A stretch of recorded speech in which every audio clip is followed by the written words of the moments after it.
نبی صلی اللہ علیہ وسلم نے فرمایا کہ لیلۃ القدر میں یہ دعا زیادہ پڑھا کرو، اللہم انک عفو تحب العفو فاعف عنا۔ اے اللہ تو معافی کو پسند کرتا ہے، سراپا معافی ہے، بس تو ہمیں معاف کر دے۔ قرآن میں دو جگہ اللہ نے لیلۃ القدر کی فضیلت بیان کی، ایک سورہ دخان میں اور ایک سورہ قدر میں۔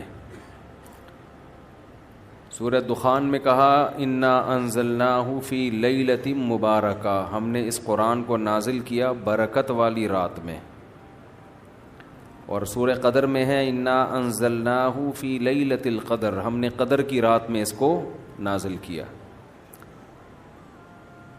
اور دونوں جگہ قرآن میں ہے تنزل الملائکۃ والروح فیہا من کل امر باذن ربہم من کل امر، کہ فرشتے اس رات میں اللہ کے حکم کو لے کر نازل ہوتے ہیں۔ اور سورہ دخان میں کہا فیہا یفرق کل امر حکیم، ہر حکمت والے فیصلے اس رات میں کیے جاتے ہیں۔ تو یہ سب لیلۃ القدر کے بارے میں ہے، اس کو لوگ شب برات پر لے جاتے ہیں۔ اور قرآن میں ہے خیر من الف شہر، 1000 مہینے سے بہتر ہے۔ تو اس لیے لیلۃ القدر کو تلاش کرنا چاہیے، ہمیں متعین طور پر وہ بتائی نہیں گئی ہے، بتایا گیا تھا نبی صلی اللہ علیہ وسلم کو، لیکن آپ کو بھلا دیا گیا۔ اس میں حکمتیں ہیں، مصلحتیں ہیں۔ بڑی حکمت یہ ہے کہ اگر بتا دی جاتی تو ہم رمضان کے آخری عشرے میں پوری میں عبادت نہ کرتے، پورے سال سوتے رہتے، پورے رمضان سوتے رہتے، اور خاص اس رات کو کچھ اللہ اللہ کر لیتے۔ اور یہ بھی خطرہ تھا بتا دی جاتی تو اس میں گناہ کا عذاب بھی 1000 گنا، سینکڑوں گنا بڑھ جاتا، پھر حجت تمام ہو جاتی، پھر کوئی گناہگار یہ نہیں کہہ سکتا تھا کہ بھئی مجھے کیا پتا تھا آج لیلۃ القدر ہے، تو بڑا عذاب آ سکتا تھا اللہ کا، کوئی اس رات میں گناہ کرتا۔ تو اس لیے اللہ کی حکمت نے اس بات کا تقاضا کیا کہ اس رات کو چھپا دیا جائے۔ اب امکانات ہیں، پہلی بات تو رمضان میں ہوگی، اتنی بات تو تقریباً یقینی ہے۔ دوسری بات رمضان کے آخری عشرے میں ہوگی، یہ بھی تقریباً یقینی ہے۔ اب آخری عشرے میں پھر ہمیں یقینی نہیں بتایا کون سی رات، یہ بتا دیا گیا کہ طاق راتوں میں، یعنی 21ویں رات، 23ویں رات، 25ویں، 27ویں اور 29ویں، ان راتوں میں امکان زیادہ ہے۔ اور بعض حضرات کے نزدیک 27ویں میں امکان اور بھی زیادہ ہے، بعض حضرات کا موقف ہے، لیکن یقینی بات نہیں ہے۔ تو طاق راتوں میں یعنی کوشش تو کریں رمضان کے آخری عشرے میں عبادت کریں، ورنہ کم سے کم آخری درجہ کیا ہے کہ رمضان کی طاق راتوں میں خود بھی نماز، تلاوت اور دعا میں دل لگائیں، اور اپنے گھر والوں کو بھی نمازوں اور تلاوت میں لگائیں، دعاؤں کو، بچوں کو بھی لگائیں، اٹھایا کریں رات کو جا کے کہ بیٹا اٹھو، تھوڑا اللہ اللہ کر لو، نماز پڑھ لو، کچھ اللہ سے دعائیں مانگ لو۔ دعا کو بہت فوکس کرنا چاہیے، آج کل دعاؤں کو چھوڑ دیا بالکل، حالانکہ سب سے بڑی عبادت ہی دعا ہے۔ دعا میں اللہ اور بندے کا جو کنیکشن ہوتا ہے نا، وہ نماز میں بھی نہیں بنتا، وہ تلاوت میں بھی نہیں بنتا، وہ جو تعلق بنتا ہے نا اللہ اور بندے کا دعا میں، وہ کسی عبادت میں نہیں بنتا۔ تلاوت کا مطلب تو یہ کہ اللہ آپ سے کیا کہہ رہا ہے وہ سن لیں آپ، اس میں تو یہ فائدہ ہوتا ہے۔ لیکن دعا میں تو آپ اللہ سے تعلق بڑھاتے ہیں نا، آپ اللہ سے مانگتے ہیں۔ تو اس لیے ان راتوں میں خوب گڑ گڑا کے لمبی لمبی دعائیں مانگنے کا معمول بنائیں۔ اعتکاف والے ساتھی بھی بیٹھ جائے کریں اکیلے میں، کہیں کچھ کر لیں، اللہ اللہ سب کچھ مانگ لیں، یہ سوچ کر کہ جو مانگیں گے اللہ ہمیں وہ دے گا۔ جب انسان مانگتا ہے نا پتہ نہیں ملے گا نہ ملے، تو پھر ملتا نہیں ہے۔ اللہ کہتا ہے جب تیرا میرے بارے میں یہ نظریہ ہے کہ میں دیتا ہی نہیں ہوں، تو پھر مانگتا رہے بیٹھ کے، میں نہیں دوں گا۔ اللہ میں استغنا بہت ہے۔ اللہ کا معاملہ یہ ہے کہ اللہ میں استغنا بہت ہے. اللہ کے سامنے جھکو گے تو وہ چپڑ پھاڑ کے دے گا, تھوڑی سی بھی اکڑ دکھاؤ گے تو پھر اللہ کا کچھ نہیں بگاڑ سکتے, پھر خود ہی رلتے رہو گے, ساری زندگی برباد ہوتے رہو گے. جیسے نبی صلی اللہ علیہ وسلم نے ایک بوڑھے کو بخار میں دیکھا, فرمایا کہ طہور, یہ بخار تمہارے گناہوں کو معاف کرے گا, خیر برکت کا ذریعہ ہے. وہ بیچارہ کہیں غصے میں تھا, اس نے کہا یہ ایک بڈھے کو تنگ کرنے کے لیے آیا ہے. آپ نے فرمایا اب ایسا ہی ہوگا, یہ گناہوں کی معافی کا ذریعہ اب نہیں بنے گا. تو دعا میں مانگیں یہ سوچ کر کے یقینی طور پر اللہ میری دعا کو قبول کرے گا, اور بار بار مانگتے رہیں. مانگیں کیا, یہ بڑی پرابلم ہے, یہ بڑا مسلمان کے ساتھ مسئلہ ہے. بھائی بڑی بڑی چیزیں مانگیں اللہ تعالیٰ سے. سب سے بنیادی ضرورت ہماری کیا ہے؟ فمن زحزح عن النار وادخل الجنة فقد فاز, جسے جہنم کی آگ سے بچا لیا گیا اور جنت میں داخل کر دیا گیا وہ ہے اصل کامیاب. تو یہ مانگو اللہ تعالیٰ سے, اے اللہ مجھے جنت. مانگنے کا مطلب پتہ ہے کیا ہوتا ہے؟ یہ نہیں ہوتا کہ میں انہی بدماشیوں میں رہوں لیکن آخرت میں مجھے معاف کر کے جنت میں داخل کر دینا, یہ قطعاً مطلب نہیں ہے. جنت مانگنے کا مطلب یہ ہے کہ اے اللہ وہ کاموں کی توفیق دے دے جن کی وجہ سے جنت ملتی ہے, کیونکہ یہ تو بہت کفر ہے ایک طرح کا کہ میں رہوں ایسے ہی, اور یہ تو گویا اللہ کی آیات کا مذاق اڑانے والی بات ہو گئی. تو ہدایت مانگے, ہدایت, سیدھا راستہ, ایسا راستہ کہ جس پہ چل کے کیا ملتی ہے؟ جنت. اس راستے پہ چلا دے, یہ سب سے زیادہ مانگا کریں. اور جو دین کے کام میں لگے ہوئے ہیں, مبلغین ہیں, علماء ہیں, دینی مدرسے کے طلباء ہیں, وہ ایک اور دعا بہت زیادہ مانگا کریں, کیونکہ ان کو صرف جنت تھوڑی چاہیے, ان کو تو یہ چاہیے کہ ہمیں اللہ نے پیغمبروں کا وارث بنایا ہے, تو ہم سے اے اللہ تو دین کا کام بہت زیادہ لے لے, جو ہمارا مقصد ہے, ہمارا ہدف ہے. اگر ایک عالم کاروبار کامیاب کر کے چلا گیا تو یہ کون سا تیر مار لیا اس نے, یہ کوئی اس کا اصل کام تھوڑی تھا. ایک عالم شادی کر کے 4 شادیاں کی اور دھڑا دھڑ بچے پیدا کر کے دنیا سے چلا گیا, کام تو یہ بھی اچھا کیا اس نے, لیکن یہ اس کا اصل ہدف, یہ تو کوئی بھی کر سکتا ہے. یہ تو ابو ظہبی کے جو سابق بادشاہ تھے ان کے میرے خیال ہے 100 کے قریب کہا جاتا ہے بیٹے تھے ان کے, دھڑا دھڑ شادیاں کی انہوں نے. وہ لوگ تو پھر طلاقیں دے دے کے بھی کرتے رہتے ہیں نا عرب بادشاہ, انہیں کوئی نہیں پوچھتا کہ طلاق دے بھی ہم تو آپ اور نہیں, یہ حرکت شروع کر دینا, پٹو گے بہت برے طریقے سے. اور ویسے بھی شریعت میں پسندیدہ کام نہیں ہے طلاق دینا, لیکن عرب لوگوں کے پاس پیسہ بہت ہے, وہ بھائی ایک بیوی کو طلاق دی, یہ بھائی بنگلہ دے دیا, وہ خوش ہوتی ہے, چل بھائی بنگلہ ملا, ایک اور شادی کی, تو ان کے ہو جاتے ہیں 100. تو عالم کا اصل کام کیا ہے؟ اللہ اس سے دین کا کام لے لے. جیسے پیغمبروں کو دنیا میں بھیجا گیا دین کی خدمت کے لیے, وہ اگر وہی نہ کریں تو پھر ان کا مقام اور مرتبہ ہے, ظاہر ہے ان کا مقام کس لیے؟ دین کی خدمت. تو جو دینی مدرسوں کے طلباء ہیں, علماء ہیں, ان کا تو یہ فرض ہے کہ اتنا مانگے اللہ سے کہ اللہ ہماری صلاحیتیں ضائع نہ ہوں, تو ہم سے دین کا بہت زیادہ کام لے لے. ایک عامی آدمی بھی یہ دعا مانگ سکتا ہے, لیکن طلباء اور علماء کے لیے اس کی اہمیت زیادہ ہے.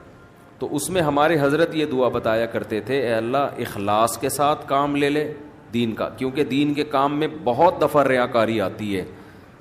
کام دین کا ہوتا ہے لیکن پھر آدمی کی اپنی انا شامل ہو جاتی ہے, اپنی پبلسٹی, میں بڑا بن جاؤں, میری پروموشن ہو, مجھے لوگ واہ واہ کریں, یہ نفس کی خواہش اس میں کیا ہوتی ہے شامل, اور اس سے دین کا کام تو ہو جاتا ہے, آپ کو قیامت کے دن ٹکے کا بھی اجر نہیں ملتا. کیوں؟ حدیث میں آتا ہے ان اللہ رب یؤید ھذا الدین برجل فاجر او کما قال صلی اللہ علیہ وسلم, اللہ بعض دفعہ کسی فاسق سے بھی دین کا کام لے لیتے ہیں. اس کا اللہ کی نظر میں مقام نہیں ہوتا, لیکن بعض دفعہ کام اللہ اس سے لے لیتے ہیں, ہو جاتا ہے, لیکن مقبول نہیں ہوتا وہ. تو اخلاص کے ساتھ دین کے کام کی اللہ توفیق دے. کس کے ساتھ؟ اخلاص. دوسرا عافیت کے ساتھ.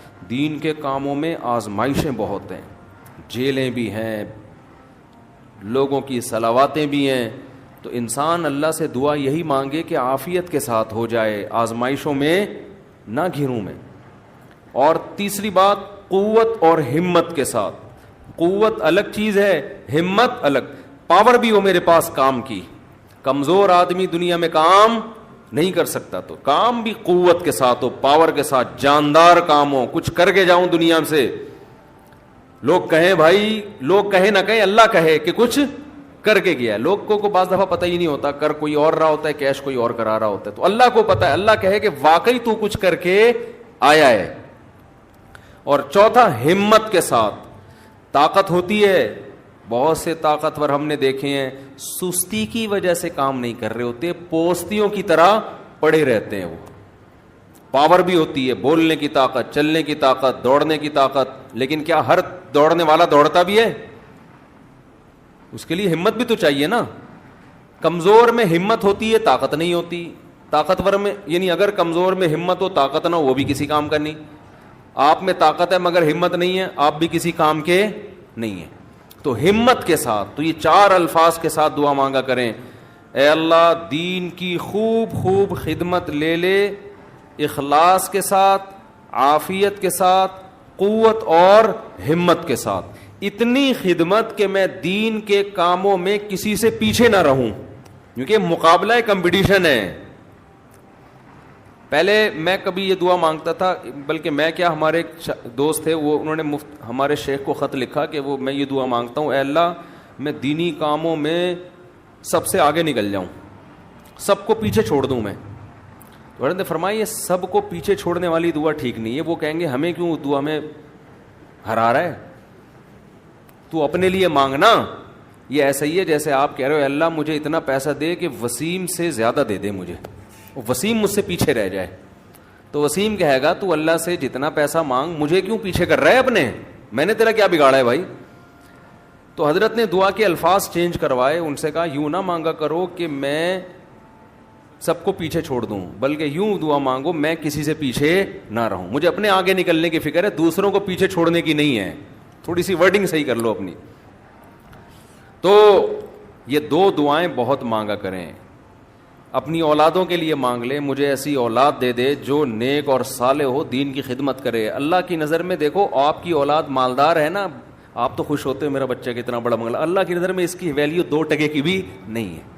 اگر اللہ کی نظر میں ان پیسوں کی, گاڑی بنگلے کی کوئی 2 ٹکے کی حیثیت ہوتی نا, تو موسیٰ کلیم اللہ کو اللہ سب سے زیادہ مال دیتا, سب سے زیادہ مال.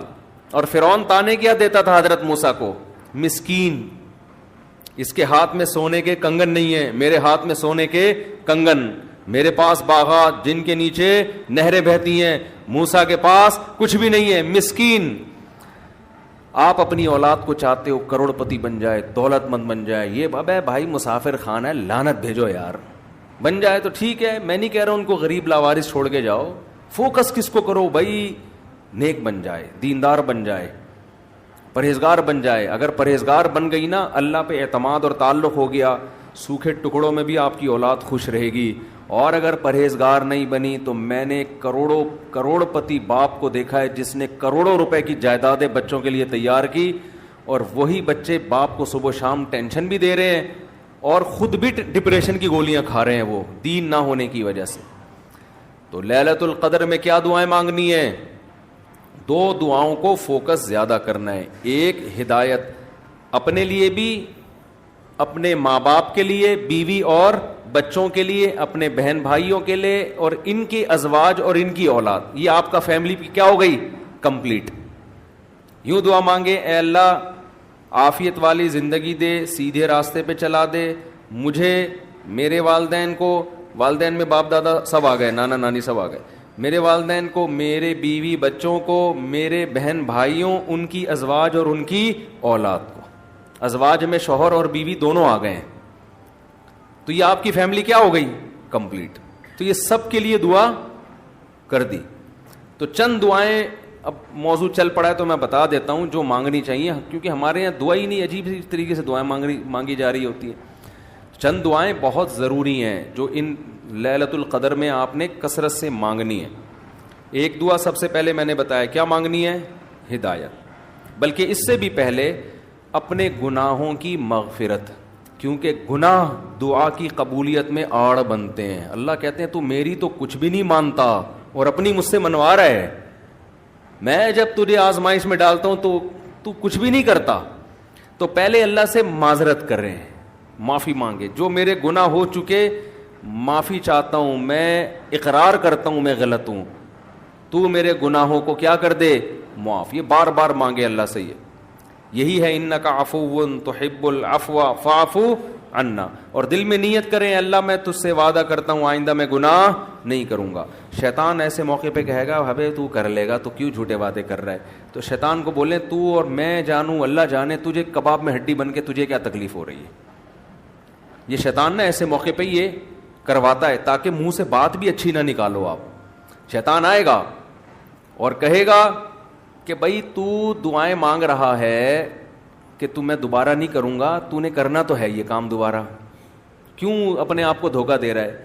تو آپ شیطان سے کیا بولو، بھائی میرا معاملہ اللہ کا معاملہ، تیرے کو بیچ میں تکلیف کیا ہو رہی ہے. جیسے میں جب شادی کر رہا تھا تو لوگ محلے والے کہہ رہے تھے مفتی صاحب کو کیا ہو گیا، پھر تیسری شادی کر رہے ہیں. تو ایک صاحب نے کہا بھائی اپنے خرچے پہ کر رہے ہیں، لڑکی کے ابا راضی ہیں، تو آپ کو تکلیف کیا ہو رہی ہے. ان کے گھر والوں کو ہو تو سمجھ میں آتا ہے. تو یہی بات شیطان کو سمجھا دیا کریں. صحیح ہے نا. یہ وسوسے ڈالتا ہے شیطان عمل سے روکنے کے لیے.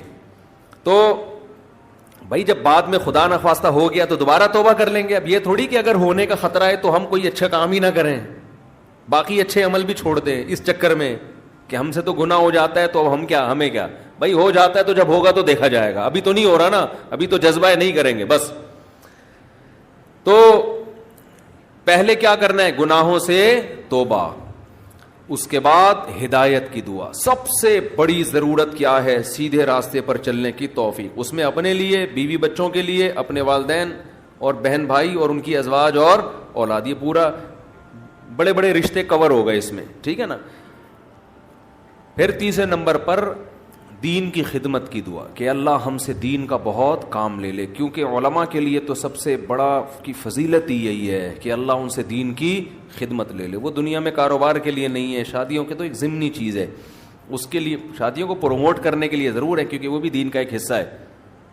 تبھی ہمارے حضرت مفتی رشید احمد صاحب کہتے تھے علماء کو خود شادیاں نہ کرو، لوگوں کو ترغیب دو. تو لوگ کہتے تھے حضرت جب ترغیب کیسے دیں جب خود نہیں کرے گا، خود کرو گے تو دین کے کام کے قابل نہیں رہو گے. اتنے جھگڑے ہوں گے نا کہ بس اسی کام کے رہ جاؤ گے اور کسی کام کے نہیں رہو گے. تو البتہ یہ سنت ہے ضروری تو لوگوں کو ترغیب دو، لیکن وہی بات ہے کہ ایسے ترغیب دیں لوگ کہیں گے خود کر نہیں رہا. تو اے اللہ دین کا کام مجھ سے بہت زیادہ لے لے. تاجر ہے وہ بھی دعا کر سکتے ہیں دین کا کام لے لے، اللہ اس کے مال سے مدارس بنوا دے، مسجدیں بنوا دے، یتیم خانے کھلوا دے، تو کتنی بڑی بات ہے. چوتھی دعا عافیت کی. یہ نہ مانگا کرے اللہ مجھے مال و دولت دے دے، اے اللہ میری تنخواہ 2 کروڑ کروا دے. اس طرح کی دعائیں یہ جزیات ہیں، ہدف کو فوکس کرنا چاہیے. اللہم انی اسألک العفو والعافیہ، معافی چاہتا ہوں، عافیت والی زندگی، ٹینشنوں سے پاک زندگی چاہیے. اب وہ اللہ کی مرضی ہے پیسہ دے کے ٹینشن سے پاک کر دے یا بغیر پیسے کے آپ کو ٹینشن فری بنا دے. عافیت چاہیے مجھے فی الدین والدنیا والآخرہ، دین میں بھی عافیت، میرا دین بھی مصیبتوں سے محفوظ رہے، میری دنیا بھی اور آخرت بھی.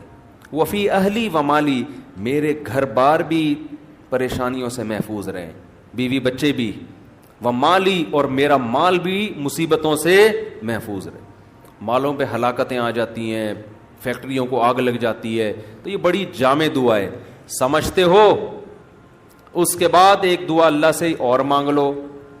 شادی شدہ آدمی کے لیے گھر ایک بڑی ٹینشن ہوتا ہے نا، وہ کہہ سکتا ہے کہ میں اللہ سے مصیبت سے پناہ مانگ رہا ہوں، تو مصیبتیں تو میں نے گھر میں خود پالی ہوئی ہیں. شادی شدہ لوگ، بعض لوگوں کی یہ رائے ہوتی ہے، تو یوں دعا مانگو ربنا ہب لنا من ازواجنا وذریاتنا قرۃ اعین، اے اللہ ہمیں ہماری ازواج یعنی بیویوں اور اولاد کی طرف سے آنکھوں کی ٹھنڈک. یہ دعا عورت بھی مانگ سکتی ہے کیونکہ زوج کا لفظ بیوی پر بھی اور شوہر پر بھی.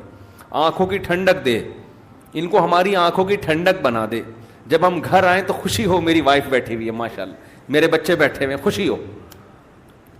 یہ نہ ہو کہ جب گھر آئے تو پتہ چلا بیگم میکے گئی ہوئی ہے تو خوشی سے پاگل ہو جائے آدمی, جیسے کہ آج کل ہو رہا ہے. آدمی کا دکھایا اس کی بیوی میکے جا رہی ہے تو وہ بڑا پریشان نہ کہ یار جا رہی ہے, کچھ افسوس ہوا, اور ادھر منہ کر کے خوشی سے ناچ رہا ہے. ٹھیک ہے نا. تو یہ کنڈیشن نہ ہو. اے اللہ ہمارے گھر والوں کو اور اولاد کو ہمارے لیے آنکھوں کی ٹھنڈک. آنکھوں کی ٹھنڈک کا یہاں مطلب یہ ہے کہ ان کو نیک بنا دے. ان کو کیا بنا دے؟ نیک, شریف, شرفا. نماز روزے میں لگے ہوئے ہوں, گھر جاؤ تلاوت کا ماحول ہو, دعاؤں میں لگے ہوئے ہوں, تلاوت کر رہے ہوں. تو جس کی فطرت صحیح ہو اسے یہ عمل دیکھ کر اس کی آنکھیں کیا ہو جاتی ہیں؟ ٹھنڈی. اور اگر آپ گھر میں گئے, بیگم صاحبہ ڈرامہ دیکھ رہی ہیں, سین چل رہا ہے بڑا ٹائٹ قسم کا نا, اور بچے بھی پب جی پہ لگے ہوئے ہیں, فلمیں دیکھ رہے ہیں, میوزک سن رہے ہیں, خدا کی قسم اس سے آپ کی آنکھیں ٹھنڈی نہیں ہوں گی. میں لوگوں سے کہتا ہوں اپنی بچی کو اسکارف پہناؤ, پراپر ڈریس پہناؤ, پھر دیکھو کتنی پیاری لگے گی آپ کو. اور آپ اس اسکارف جو ہے نا اور اسکرٹ پہنا دو, سلیو لیس کپڑے پہنا دو, آپ کو وہ آنکھوں کی ٹھنڈک نہیں لگے گی. گھر کا ماحول دینی ہو, طہارت کا, نماز کا, تلاوت کا, معمولات کا. تبلیغ والے کروا دیتے ہیں, اپنی عورتوں کو تبلیغ میں وقت لگواؤ گے تو گھر میں یہ معمولات شروع ہو جائیں گے. تبلیغ میں بڑی جان ہے. بڑے بڑے لوگوں کو میں نے دیکھا ہے, بیگم کنٹرول میں تھی, تبلیغ میں لے گئے, صحیح ہو گئی, وہ گھر کا ماحول بن گیا. اور گھر کا ماحول عورت سے بنتا ہے, آدمی سے نہیں بنتا. تو آنکھوں کی ٹھنڈک بنا دے. وَجَعَلْنَا لِلْمُتَّقِينَ اماما, یہ اسی کی تفسیر ہے. اور ہمیں پرہیزگاروں کا امام بنا. یہ مطلب نہیں کہ اگلے الیکشن میں ہم جیت جائیں. پرہیزگاروں کا امام کا مطلب امام تو ہم ہیں ہی, ہمارے ماتحتوں کو پرہیزگار کر دے, اچھے لوگوں کے سربراہ ہوں ہم. تو بیوی بچے آپ کے ماتحت ہوتے ہیں نا, تو ہمیں ان کو کیا بنا دے, تو پرہیزگار بنا دے.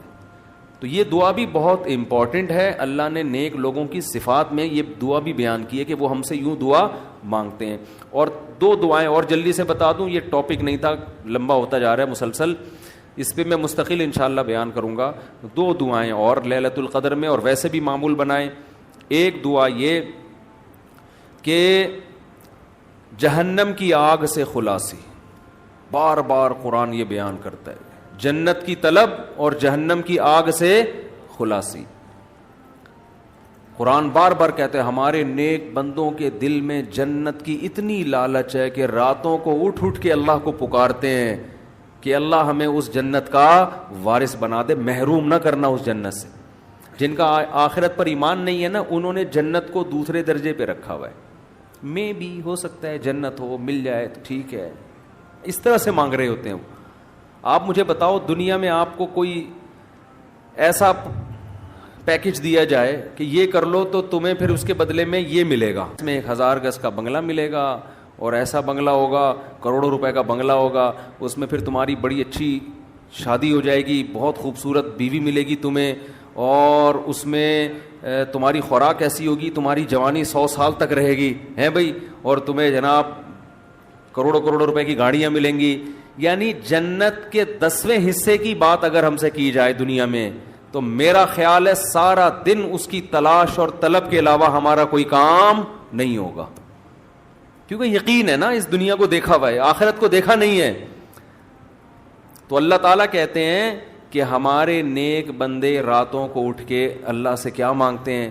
جنت. کہ اللہ ربنا وآتنا ما وعدتنا علی رسلک, اے اللہ تو نے پیغمبروں کی زبان سے جس جنت کا ہم سے وعدہ کیا ہے وہ اس وعدے سے ہمیں محروم نہ کرنا, وہ دینا ہمیں جنت, ہم محتاج ہیں اس کے. وہ بڑی دلنشین جنت ہے, ایسا نہ ہو کہ نیک لوگ اس میں جا رہے ہوں اور ہمیں اس سے روک دیا جائے. اس وقت یہ منظر قہر بن کے گرے گا آپ کے اوپر, یہ بہت بڑی ٹینشن ہوگی.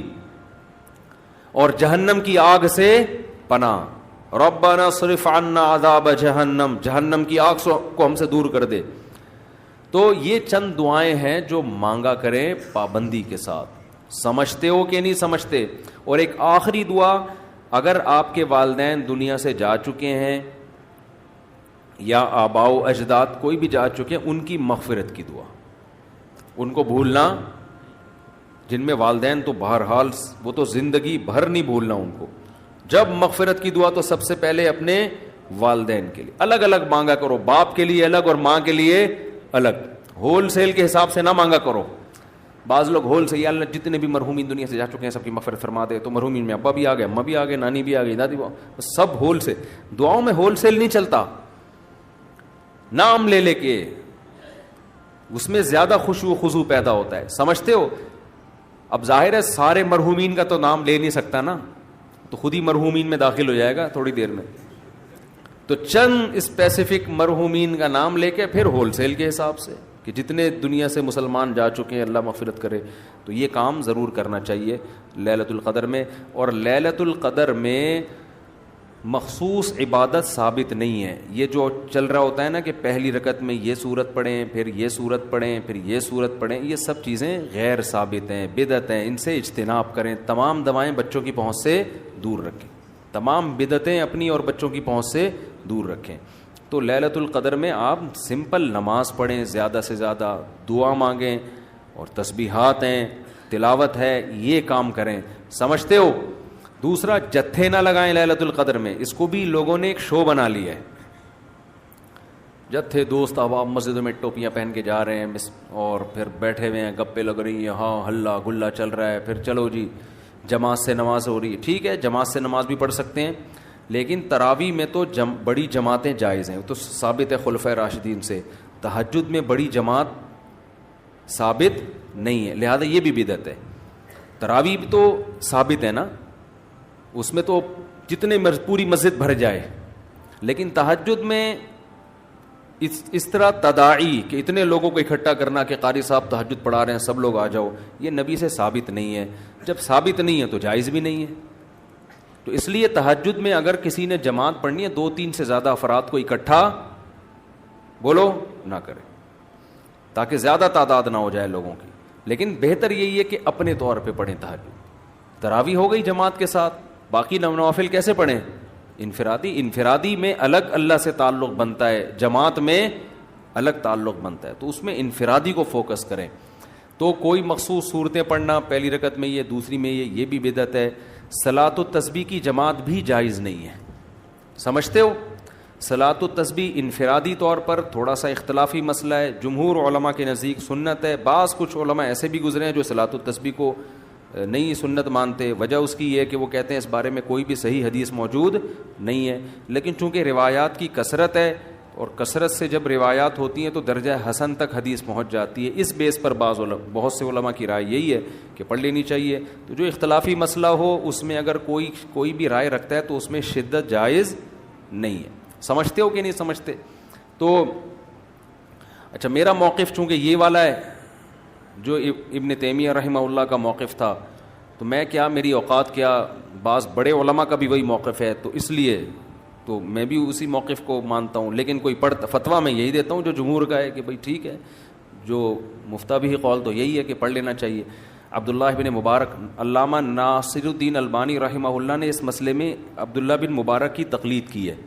ان کی نظر میں بھی اس بارے میں کوئی حدیث صحیح نہیں ہے, لیکن چونکہ عبداللہ بن مبارک سے اس کی سنیت منقول ہے تو انہوں نے اس مسئلے میں تقلید کی ہے. کس کی؟ عبداللہ ابن مبارک کی, کہ اتنے بڑے آدمی پڑھتے تھے تو ٹھیک ہے.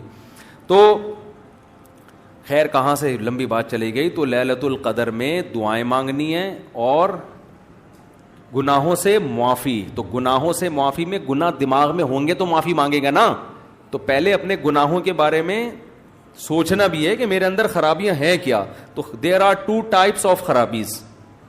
خرابیوں کی کتنی قسمیں ہیں؟ 2. ایک اللہ سے معاملہ ٹھیک نہیں ہے, ایک اللہ کے بندوں سے. تو اللہ سے جو معاملہ ٹھیک نہیں ہے, فرض نماز آپ کے ذمے, روزے آپ قضا کر رہے ہیں, بد نظری کر رہے ہیں, سود کھا رہے ہیں, زنا کر رہے ہیں, انٹرنیٹ پر فحش فلمیں دیکھ رہے ہیں, داڑھی کاٹ رہے ہیں اور ازار ٹخنوں سے نیچے رکھتے ہیں, اور زکوٰۃ نہیں دیتے. یہ سب کس کے حقوق ہیں؟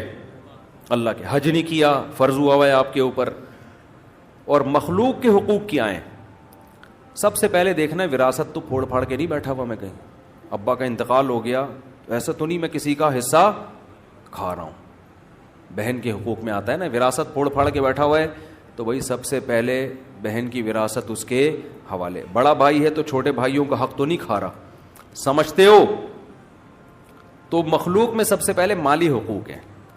پھر دیکھو قطع رحمی تو نہیں کی ہوئی, ایسا تو نہیں کوئی قریبی رشتہ دار ہو جس کو پورے سال آپ پوچھنے کی توفیق ہی نہیں ملتی, تو قریبی رشتہ داروں کو منا لو, تھوڑا سا ہیلو ہائے کر لو, سلام دعا کر لو ان سے, کیا جا رہا ہے اس میں. تو یہ موٹے موٹے رشتہ داروں کے حقوق یہ سوچ کے اللہ سے توبہ کر لو اور وہ حقوق ادا کر لو. پھر لیلۃ القدر بنے گی. جس طرح سے آج کل لیلۃ القدر منائی جا رہی ہے نا, حالانکہ وہ منانے کی چیز نہیں ہے, لیکن جس طرح سے منائی جا رہی ہے اس طرح تو بھائی ہزاروں لیلۃ القدر آ جائیں تو کیا فائدہ, تھوڑی بہت عبادت کا ثواب تو مل جائے گا, لیکن جو فضیلت ہے, گناہوں سے توبہ کی توفیق, اور اللہ تعالیٰ فیصلے کرتے ہیں پورے سال, تو جب جو وراثت کھانے کا ارادہ کر کے بیٹھا ہوا اس کے لیے کیا فیصلے ہوں گے پورے سال, خود سوچ لو آپ. تو یہ تھوڑا لیلۃ القدر کے حوالے سے کچھ باتیں تھیں. اللہ